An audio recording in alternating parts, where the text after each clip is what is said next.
MRCP কেন important, কেন দিতে হবে বা দেওয়া কেন উচিত। আর প্যারালাল কেউ যদি এমআরসিপি দিতে চায় তাহলে তার একদম জিরো থেকে যে মোটামুটি যে কীভাবে সে প্রিপারেশন শুরু করবে, তার কী কী লাগবে, ইনডেপথ আমাকে বলো। আচ্ছা, তো প্রথমত আমার পার্সপেক্টিভে বলি যে আমি যেহেতু কার্ডিওলজিতে রেসিডেন্সি কোর্স করছি, মানে আমি কার্ডিওলজিস্টের হওয়ার পথে, বাট আমার মনে হয়েছে যে আমার একটা মেডিসিন ডিগ্রি দরকার। আই মিন যে কোনো স্পেশালিটিতে আমরা যাই না কেন, মানে আমাদের স্পেশালিটিতে গেলে দেখা যাচ্ছে আমাদের ফোকাসটা একদম বেশি ন্যারো হয়ে যায়, যে আমরা শুধু ওই স্পেশালিটি নিয়ে চিন্তা করি, বাট এর বাইরে চিন্তা করতে পারি না। সো সেক্ষেত্রে আমি মনে করি যে যারা স্পেশালিটিতে যাবে, সাব স্পেশালিটি বা সুপার স্পেশালিটি যেটাই বলি না কেন, তাদের স্পেশালিটি ডিগ্রির পাশাপাশি একটা বেসিক ডিগ্রি দরকার। মানে ওই ফ্যাকাল্টির যে বেসিক ডিগ্রিটা, ফর এক্সাম্পল যে একজন সাব স্পেশালিটিতে, ফর এক্সাম্পল আমি কার্ডিওলজিতে যাচ্ছি বা যে কেউ এন্ডোক্রাইনে যাবে, মেডিসিন সাব স্পেশালিটিতে গেলে তার জন্য এমআরসিপি একটা থাকা উচিত, যেটা তার একটা খুব স্ট্রং ব্যাকগ্রাউন্ড ক্রিয়েট করবে, সেটা তার যে কোনো ধরনের পেশেন্ট ম্যানেজমেন্টে তাকে হেল্প করবে। মানে আমার এমআরসিপি দেওয়ার মেইন গোল হলো যে আমার পেশেন্ট ম্যানেজমেন্টে যাতে আমার অন্য কারো দ্বারস্থ খুব বেশি হতে না হয়, স্পেশালি মেডিসিন পেশেন্ট। কারণ আমি কার্ডিয়াক যে পেশেন্টগুলো ডিল করব, তাদের সবারই মেডিসিনের মাল্টিপল ডিসঅর্ডার থাকবে। They will be diabetic, they will have renal disease, they will have lung disease, থাকবেই, মাস্ট। সো সেই পার্সপেক্টিভে সব ধরনের medicine speciality should have an background medicine degree, সেটা হতে পারে MRCP, even you can take an FCPS.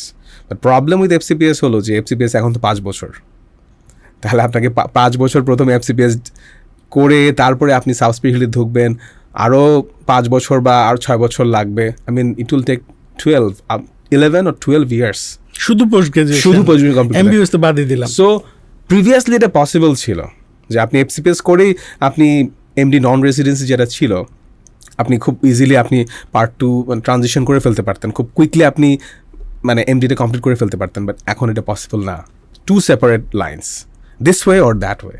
তো সেক্ষেত্রে একই সাথে এফসিপিএস অ্যান্ড এমডি করা এখন নট ফিজিবল এবং নট মানে প্র্যাকটিক্যাল, বুদ্ধিমানের কাজ না, আপনার জীবনটা অনেক কষ্ট হবে এবং দরকার নাই। So to get a medicine degree you do an MRCP.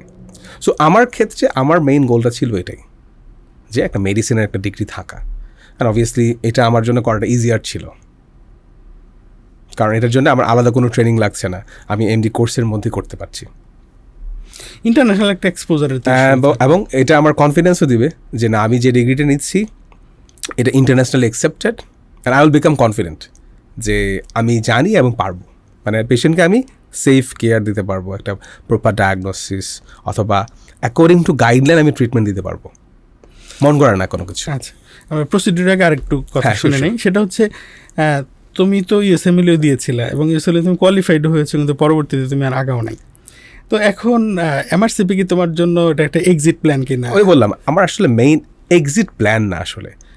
আমি যখন কার্ডিওলজি ট্রেনিং করলাম, ট্রেনিং করার সময় আমার স্যার, আমি যে স্যারের আন্ডারে আছি, আব্দুল মোমেন স্যার, উনি আমাকে বললেন যে তোমার তো একটা মেডিসিনের ডিগ্রি দরকার। আবার তখন বললেন যে তাহলে তুমি এফসিপিএস কীভাবে করবা, এখন তো তোমার জন্য সেটা করা ডিফিকাল্ট। মানে স্যার মাঝে মাঝে এটা বলতেন যে তোমার একটা মেডিসিনের ডিগ্রি দরকার ছিল, কারণ স্যার মনে করতেন যে আমার মেডিসিনের নলেজ যথেষ্ট ভালো আছে, বাট যেহেতু ডিগ্রি নাই সেহেতু আমি তো লিখতে পারবো না যে মেডিসিন স্পেশালিস্ট। সো এই কথাটা লেখাটাও কিন্তু অনেক ভ্যালুয়েবল, নিজেকে পরিচয় দেওয়া যে মেডিসিন এবং হৃদরোগ বিশেষজ্ঞ।